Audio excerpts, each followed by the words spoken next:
Cool. So, hi everyone. Thanks for joining us and for our talk today, how to keep making your ideas happen. So, we're Brookes Enterprise Support, which is based at Oxford Brookes University. So today you've got the pleasure of having myself, Lydiah Igweh, Director of Enterprise Support, and my two amazing colleagues and Charlie's Angels, Katrina Gill and Becca Heffelert. So that's not my whole team, but that's some of us. Say hi, guys. Hi. Perfect. So today, basically, what we're going to be talking about is creativity. But let me just introduce Brookes Enterprise Support firstly. So we're all about making ideas happen at Brookes Enterprise Support. And so we're helping others and changing the narrative constantly. So over the last 5 years, we've actually supported over 1,000 entrepreneurs and business startups to make their ideas happen. And the way we do that is through a plethora of different things. So funding, events, programs, training, mentoring, providing space to meet other like-minded individuals, organizations, investors. And that brings me to our community, which includes students, academics, experts, alumni, investors, and organizations essentially committed to creating a mechanism for innovation and a virtuous cycle of entrepreneurship development. So we're really there from the ideation stage right through to scale up, when we offer these creative opportunities and environments to help entrepreneurs thrive. So some of our programs are sort of there on the screen. So we have Thrive Festival, which is 2-week-long entrepreneurship ideas festival, which is open to the whole of Oxfordshire. So if you haven't heard about Thrive, the next Thrive Festival is going to be this November, so keep an eye out. We've got a plethora of really cool speakers, and just basically people that have made their ideas happen, entrepreneurs, etc. Thanks, Richard. Good to see you too. So we've also got Bloom, which is our Women in Business coaching program. And we've got accelerators such as Catalyst, which essentially brings AI and startups together to think about how to deploy AI in their business. We also have 2 co-working spaces across 2 different campuses where we incubate the entrepreneurs and we give them access to meet like-minded startups, entrepreneurs, and experts such as yourselves who run different businesses. And so we're really glad that we've got a plethora of people in our community that's passionate about making ideas happen. And one of our core sponsors for our programs is Santander. But we're really doing this workshop to help share what we do and hopefully to try and get people to join us and be at the heart of our community. So if you've got expertise or you offer a service or you're passionate about mentoring the next generation of startups, please do get in touch with myself. My email is there. So on to the workshop. Before we do that, what we'd love to do is get you all to kind of just type in the chat, just a little bit about yourself so we know who we're kind of speaking to. So tell us anything about yourself, what you do, what line of work you're in, who you work for. Let's just kind of build up some momentum. So we're going to do that now for about a minute. So if you all start chatting on the chat.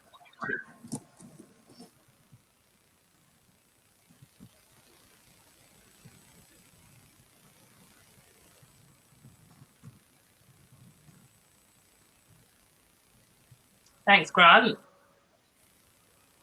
So who else have we got on this chat then? Interested to know more about you. Great. Marketing consultant. Fantastic. Green tech.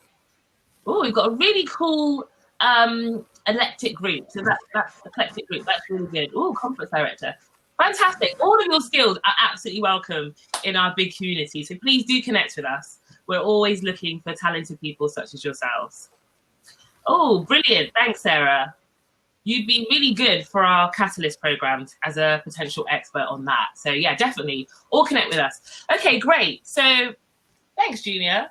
Oh, we've got PhD candidates. Brilliant. Keep typing. Let's keep this up. And my colleagues will notice and I'll carry on with the presentation. So when we talk about creativity, it's hard to kind of think of yourself as creative. Most people don't really think of themselves as creative, but essentially we are actually all creative. And I'll tell you why. So in the scheme of things, there's some barriers that stop us from thinking creatively. And so we've outlined some of those barriers, as you can see. And essentially it's habit. So it could just be that we're used to a certain habit and you've got a specific schedule or a pattern of working, and that blocks your creativity. So one of the things you need to think about is being more open-minded, listening to other people's ideas, maybe changing your patterns in different ways. This is a good way to just start introducing creativity. It could just be attitudes to things. Maybe you're self-doubting yourself, or you just need more positivity when it comes to your ideas. Maybe you've just built an attitude of what's the point, because every time you pitch an idea, you don't really get good feedback. So it's all about challenging yourself to be uncomfortable, and really just get out of your comfort zone regardless of any challenge that you might face. And that comes back to kind of lack of confidence. So really, everybody has to work on confidence. It's not something you just come out of the womb and you have, So not worrying so much about other people's opinions, but just putting yourself out there anyway, because people do like to help others. And you'll eventually find someone who's happy to listen to your idea. It could be that you're easily discouraged. So that puts you in a rut, just kind of, a place that you can't move away from. So like I said, think about different patterns that you can do, even in your day-to-day work. It could be moving around where you work, or changing who you tell your ideas to, or building your psyche up before you pitch an idea. And also, a lot of us are used to sometimes being spoon-fed or having our hands held when it comes to ideas.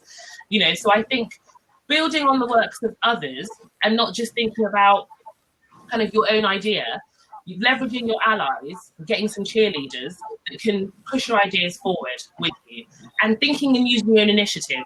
So all those things are part of being creative, which essentially means we're all creative in our own way. So today, essentially, we're going to show you a tool that we very much use at Brookes Enterprise Support with the startups that we work with, to get them to think through their ideas and to think through their ideas in a creative manner. So it's a really good framework to use.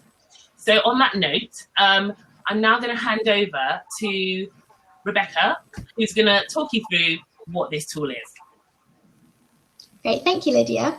Yes, so as Lydia said, today we're going to be giving you a little glimpse into one of our creativity workshops. We deliver these workshops to our students and our staff at Oxford Brookes.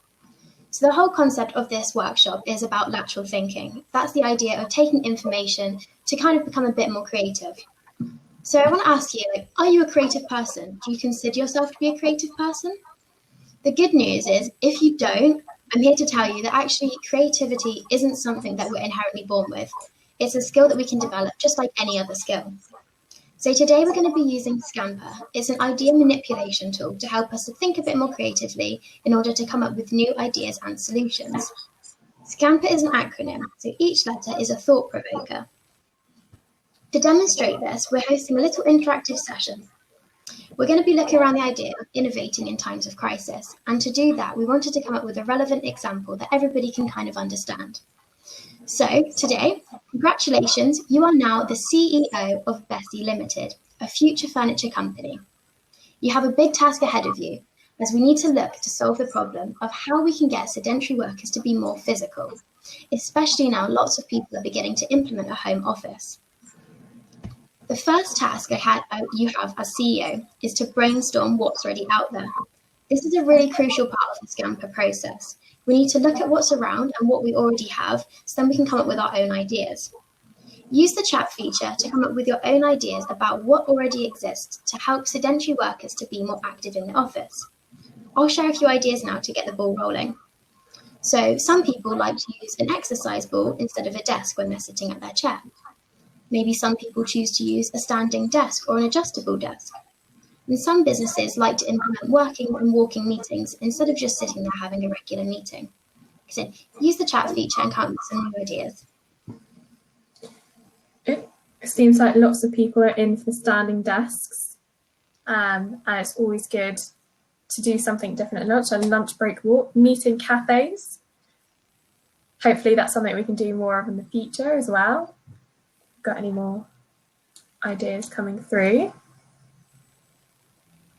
Yeah. That's a good tip as well, Hannah. Thank you. Yeah. Under the desk bike. Yeah. Tip. Okay, brilliant. It looks like you've put down a few different ideas there. What I'm going to do is I'm going to break down and demonstrate some of Scamper further. So as Becky mentioned, Scamper is an acronym. And we're going to look at each letter separately, thinking of them as those thought provokers, and let's jot down any more ideas that come out relating to each. So for the purposes of today, hello, I am the CEO of BESI Limited, a future furniture company. So substitute. Basically, what can we use instead? What's another process, material or approach that we can take? What other ingredients do we have, which I know is a hot topic for most of us in the kitchen at the moment. But from my perspective today, the office chair is what's causing us a problem, sitting down on our chair. So let's substitute it for, say, a treadmill and walk as we work. Combine. So what can we bring together? Maybe from things that already exist, we could combine the comfort and necessity we find in that seat with the functionality we find in an exercise bike. Adapt. So adaptation, how can we adapt our current ideas?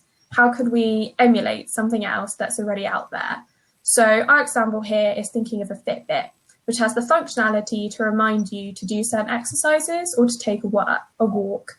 So how can we adapt our product, our desk or a chair, to include this feature into the chair desk and to encourage people to get up and move? So next we have modify. How can we change that idea? How can we change its meaning or its functionality? Why not make it collapsible or lightweight so we can move it? And this again encourages people to get up from their work spot and to work in different areas around the house or perhaps even a garden. So put to another use. Can you put this product somewhere else? I'm thinking perhaps in another industry. So this one we thought about how gyms obviously encourage us to be active. So why not take that gym equipment into the office environment? You may find that this links back to some of the ideas we had for substitute and combine. Then we have eliminate. So elimination. What can we remove from the process, an idea entirely? So let's take sitting out of the equation. Let's think about how we can work in different positions, such as standing up, lying down, or kneeling.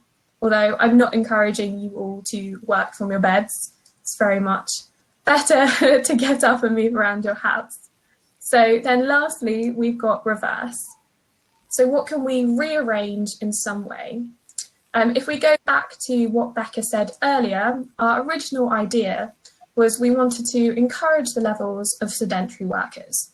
So instead of focusing on doing this during the workday, during our 9 to 5, why don't we think about outside of those times? How about encouraging this activity before or after the workday? As a furniture company, we could offer ways to motivate exercise. We could offer videos of how to use our products in the company as equipment for these home workouts. So this is just an example that we've gone through. As you can see, you may find some of the prompts in the acronym sound quite similar to others, and you may have repeated ideas, but still put everything down, even if it feels silly. The idea here is that you're looking for quantity over quality at the moment. So evaluating ideas, I'm going to go back to Becca. Thank you. Great, thanks, Kat. So yeah, at this point, we should now have a huge mind map of all of our ideas. And like Kat said, there's going to be some silly ideas, there's going to be some really innovative ideas, and there's probably some ideas there which we aren't quite sure how we got there. We're now going to take that quantity and really find the quality in it. To do that, we need to evaluate our ideas on 3 different perspectives. Firstly, we need to evaluate the idea from a business perspective. As we are a CEO of a company, this is a really vital one. Is this actually a viable product? And is it a well-proposed product? Will people actually want to buy it? And can we afford to be selling it? We then need to look at it from a technology perspective. We have to consider the feasibility of the idea. Is the technology actually there? And can we implement it? And then finally, we need to look at it from a people perspective. Do people actually want to use this, or will people buy into it? Once we have evaluated this, we can come up with one final product from all of the different ideas we've had by combining them together. Okay, so our final ideas. So we took all of them together to eliminate the traditional chair, combine it with an exercise functionality, and to modify our traditional setup to create the desk chair bike, or as we like to call it here at Bessie, the dare bike. Not all meetings need to be an uphill battle, but they can be.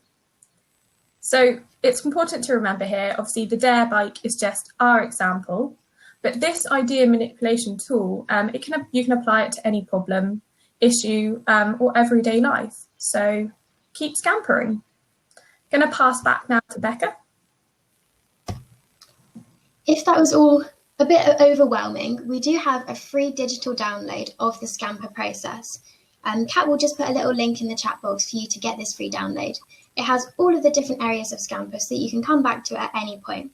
And as Kat said, this is something that you can use across any industry. We use it with students and staff to help them come up with ideas for their own businesses, as well as for their educational work. If you want to find out anything else about Scamper, or you have any questions for us, you can contact us by using our website, which is brooks.ac.uk/enterprise. You can find us on social media, including Facebook, Instagram, Twitter, and LinkedIn at Brookes Entsup, or you can email us at enterprise-support@brooks.ac.uk. Before we go, I'm going to pass you back over to Lydia. Thanks, girls. So obviously we did kind of a whistle-stop tour on Scamper tool, but essentially we tried to use the case study so that you could see how to kind of move across the tool. And as Kat and Becca have said, the tool is available via the download, so please do have a look at it. And there's lots of resources online as well. But we tend to use this alongside the business model canvas for developing ideas. So thank you for listening, guys. And, remember to keep making your ideas happen.